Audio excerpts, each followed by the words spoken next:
प्रश्न क्रमांक ये 6 है, जिसमें पूछा गया है कोई धनात्मक समपूर्णांक 2q प्रकार का एवं विषम पूर्णांक 2q प्लस 1 प्रकार का होता है। तो ये हमें दर्शाना है इसमें। तो सबसे पहले हम मान लेंगे कि माना कि कोई धनात्मक पूर्णांक a है तथा b बराबर 2, तब यूक्लिड विभाजन एल्गोरिथ्म से q बड़ा होगा या बराबर होगा 0 से।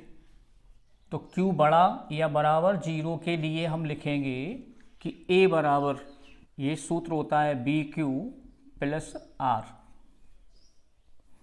और जहां R सदैव 0 से बड़ा या बराबर होगा और छोटा होगा ये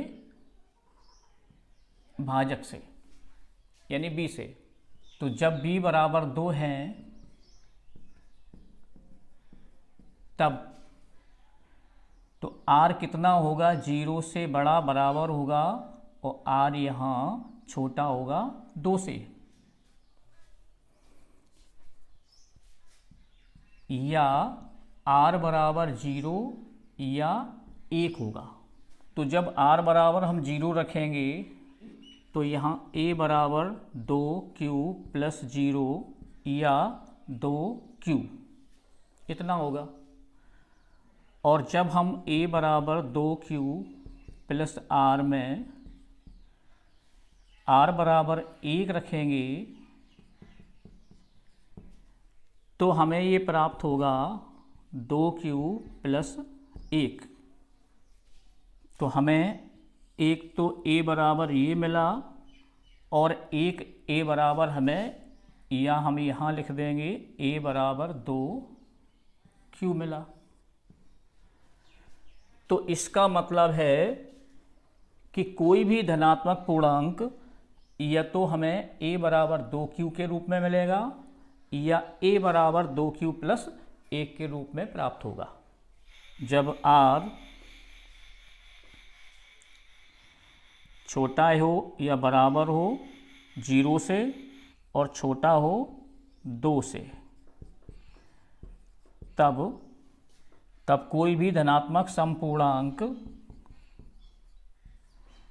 2q प्रकार का होता है और विषम पूर्णांक 2q प्लस 1 प्रकार का होता है। यही हमें दर्शाना था। अब हम इस प्रश्न के जो अथवा दिया गया है 6 में, उससे हल करेंगे, जिसमें संख्या 6, 72 और 120 का अभाज्य गुणनखंड विधि द्वारा LCM ज्ञात करना है, यानी लघुत्तम समापवर्तन निकालना है, वो भी गुणनखंड विधि से। तो इसमें 6, 72 और 120 के गुणनखंड करेंगे और उनका फिर LCM निकाल लेंगे। तो 6 के गुणनखंड करेंगे तो 6 यहाँ हम गुणनखंड विधि के द्वारा तो 2 से भाग देंगे, 3 बार जाएगा, फिर यहाँ 3 से देंगे तो 1 बार जाएगा। इसी प्रकार से हम 72 के भी गुणनखंड करेंगे। तो एकदम सिंपल सवाल है। तो 2 से ये काटेंगे, छोटे से छोटे यानी अभाज्य से काटना है, अभाज्य गुणनखंड से। तो 2 से भाग देंगे, 3 बार जाएगा साथ में और फिर 1 बचेगा तो 6 बार जाएगा। फिर 2 से काटेंगे, 1 बार जाएगा और फिर 8 बार जाएगा। फिर यहाँ 2 से 9 बार जाएगा, फिर 3 से कटेंगे ये 9 तो 3 बार जाएगा, फिर 3 से ये 1 बार जाएगा। इसी प्रकार से फिर 120 के भी हम गुणनखंड करेंगे। तो 120 के करेंगे, 2 से काट देंगे, ये 60 हो जाएंगे, 60 बार जाएगा, 2 छक 12 और 2 से फिर काटेंगे, 30 बार जाएगा भाग। फिर 2 से काट देंगे तो ये 15 बार जाएगा, फिर 3 से काटेंगे तो ये 5 बार जाएगा और फिर ये 5 से काटेंगे तो 1 बार जाएगा।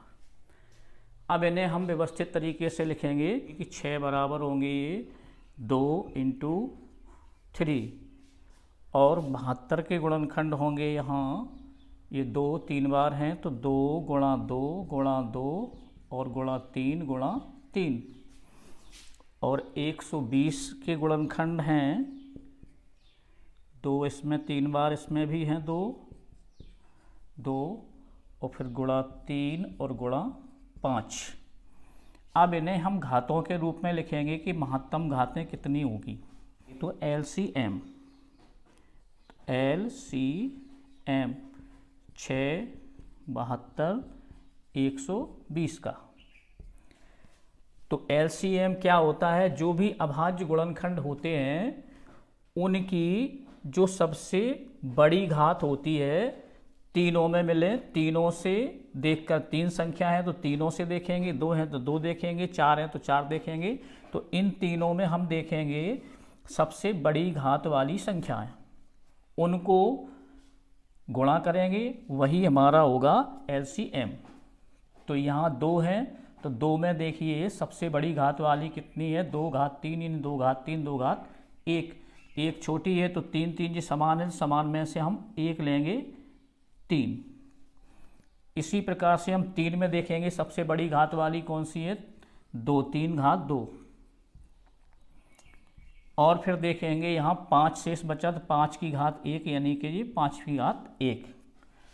अब इनको हम गुणा कर देंगे खोल करके, तो 2 घात 3 यानी 2 का 3 बार गुणा करेंगे तो 2 इंटू 2 इंटू 2 लिखेंगे, और फिर यहाँ 3 का 2 बार करेंगे तो 3 इंटू 3 लिख देंगे, और 5 का 1 बार। तो इनका जब हम गुणा करेंगे तो यहाँ ये 2 दूनी 4, दूनी 8, 8 तिया 24, और 24 तिया 72, और 72 का 5 में गुणा कर देंगे तो 72 इंटू 5, तो ये 0 हो जाएगी, और 5 सत्ते 35 और 1 36, यानी 360। ये होगा LCM आंसर।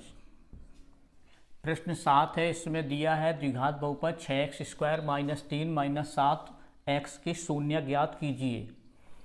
तो इसमें बहुत इजी प्रश्न है, इसमें शून्यक निकालना है।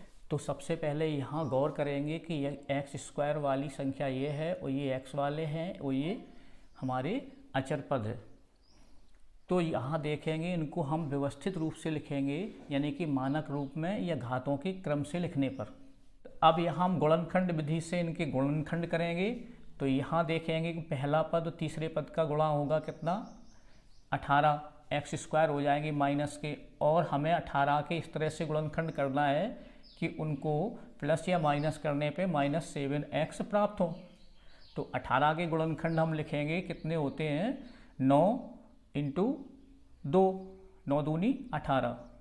तो यहाँ लिखेंगे 6x² minus 9x plus 2x minus 3। तो यहाँ हम 3x लेंगे, तो यहाँ 2x माइनस 3 बचेंगे, और यहाँ हमें कुछ भी नहीं मिलेगा कॉमन, तो 1 हमेशा लेते हैं। तो यहाँ 2x माइनस 3 बराबर 0 हो जाएंगे। दोनों में मिल रहे हैं 2x माइनस 3, तो इन 2x माइनस 3 को इन दोनों से कॉमन लेंगे, तो 2x माइनस 3 लिया, तो ये 3x इसमें बचे, और प्लस 1 यहाँ से बराबर 0 हो जाएगा। अब इनको हम एक बार इनको शून्यक के रूप में 0 लेके चलेंगे, तो 2x माइनस 3 बराबर ये 0 हो जाएंगे। तो ये 2x बराबर 3 उधर जाएंगे, तो प्लस के 3 होंगे, और फिर x बराबर हमें मिलेंगे 3, और 2 बटे में आएंगे 3/2। तो एक शून्यक हमें ये प्राप्त हुआ। इसी तरह से हम दूसरा गुणनखंड लेंगे। तो दूसरा गुणनखंड हमारा क्या आया था, 3x प्लस 1, 3x प्लस 1 बराबर 0 लिया। इसे शून्यक दर्शाना है, तो 3x ये 1 पक्षांतर करेंगे तो ये -1 होगा, तो x बराबर होगा -1/3। तो ये हमारा हो गया दूसरा शून्यक। तो यहाँ लिख सकते हैं अतः अभीष्ट शून्यक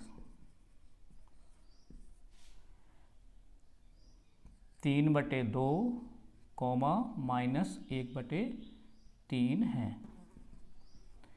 ये हो गया आंसर। तो यहाँ हमें क्रमशः, यानी कि पहले योग कहा तो योग 1 है और गुणनफल 1 है, तो इसे हम लिख सकते हैं हल। तो चूंकि शून्यकों का योगफल एवं शून्यकों का गुणनफल, तो हमें बहुपद का सूत्र मालूम होना चाहिए। तो बहुपद का ये सूत्र होता है एक्स स्क्वायर माइनस शून्यकों का योग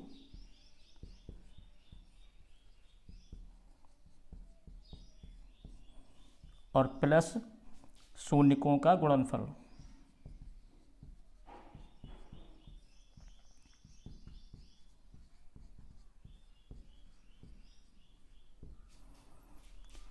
अब यहाँ हम रख देंगे तो हमें ये बहुपद प्राप्त हो जाएगा। तो ये एक्स वर्ग यथावत रखेंगे माइनस शून्यकों का योग, इसमें कितना कहा है 1, तो शून्यकों का योग होगा 1। यदि माइनस अंदर प्लस है तो ये माइनस का होगा 1, और यहाँ ध्यान रखना है यहाँ x होगा प्लस यहाँ होगा, तो ये 1x यानी कि x हो जाएंगे और प्लस गुणनफल कितना है 1, तो ये गुणनफल 1 हो जाएगा। यही हमारा अभीष्ट द्विघात बहुपद है।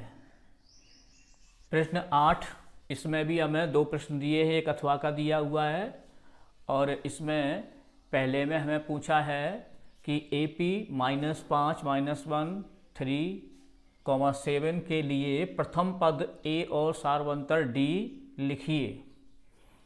तो यहाँ हम देखेंगे प्रथम पद, तो प्रथम पद तो ये -5 है, तो प्रथम पद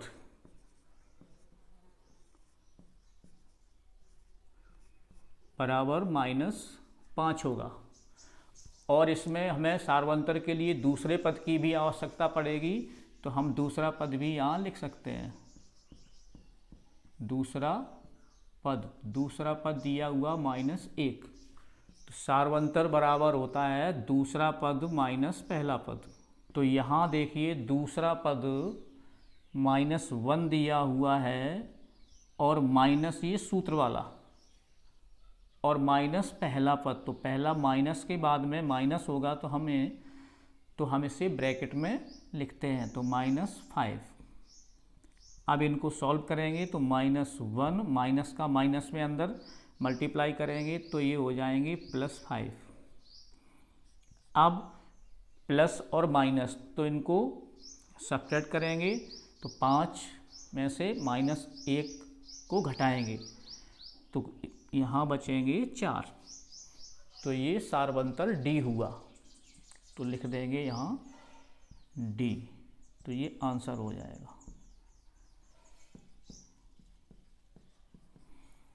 अब देखते हैं अथवा वाला प्रश्न। तो इसमें AP 21, 18, 15 का कौन सा पद -81 है? तो हल, तो सबसे पहले यहाँ पहला पद लिखेंगे, प्रथम पद या पहला पद। तो पहला पद इसे हम A बोल देते हैं, तो A बराबर 21 हो जाएगा पहला पद। और दूसरा पद इसे हम A1 है तो A2 कह सकते हैं, तो बराबर हो जाएगा ये 18। अब इनका हम सार्वंतर निकालेंगे, तो सार्वंतर यानी कि इसको D बोलते हैं, तो ये A2 माइनस A1 होगा। तो A2 हमारे 18 दिए हैं और A1 -21 दिए हुए हैं, तो इनको हम घटाएंगे तो माइनस के अधिक हैं, तो माइनस के यहाँ शेष रहेंगे, तो यहाँ बचेंगे 3। तो हमें D भी मिल गया यहाँ। अब हमको बताना है कि कौन सा पद -81 है। तो AN, ये फॉर्मूला लगाएंगे AN वाला, तो AN बराबर क्या होता है कि A plus n-1 into D बराबर AN। तो यहाँ कौन सा पद पूछा है, यानी कि AN।